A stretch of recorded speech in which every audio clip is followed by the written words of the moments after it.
Hi friends, Miss Joan here again. We're going to look at some worms today.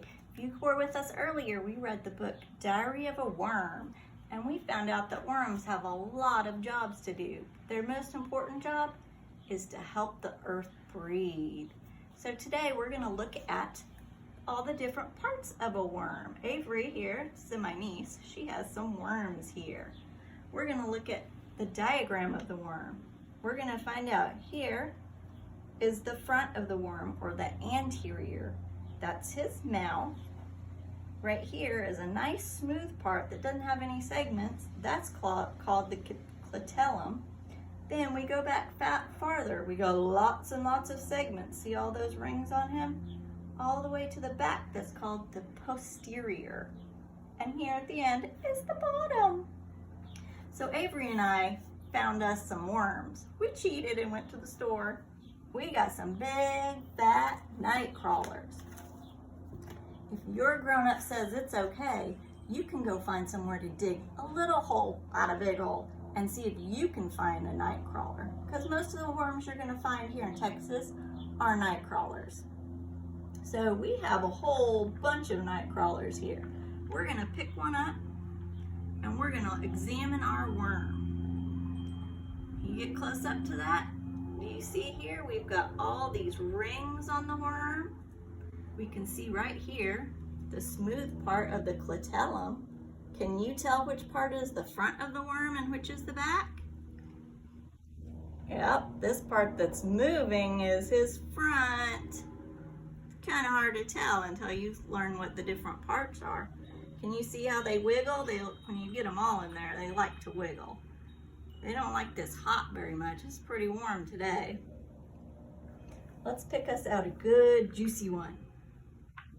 You must be super careful with them. You don't want to squeeze them too tight. Can you grab them from the head and move your fingers down his body? Do they feel slippery? What do you think, Avery? Does it feel slippery? Yes. How about doing it the other way? Turn him upside down. Carefully go from his tail to his head. Can you feel the bristles? Yes. You feel the bristles on there? Those bristles help the worms move. Did you know they had bristles? Yes. Can you put your arm on the worm on your arm and see how he moves? Look how he gets short and fat, and then he stretches out again and gets long and skinny. That's how the worms move. They move their segments and they use their bristles. And that right there is how they start getting into the dirt. They use that head right there. You see him? And he starts tunneling into the dirt. Sometimes you might see little piles of dirt in your grass, just random. Those are called worm castings, and that's from the worm digging holes. The most important thing about these worms, when you're done looking at them, is to put them back where you got them. They have a lot of important work to do in the garden. So we definitely want to make sure we put them back where we found them.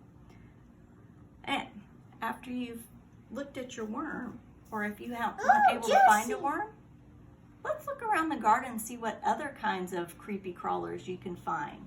What other things help our gardens to grow? My favorite, the ladybug. Ladybugs eat little aphids that are on leaves. The aphids try and eat the leaves, but the ladybugs eat them so they can't ruin your plant. What's another helpful insect in the garden, do you think? A bee. A bee. What does a bee do for us?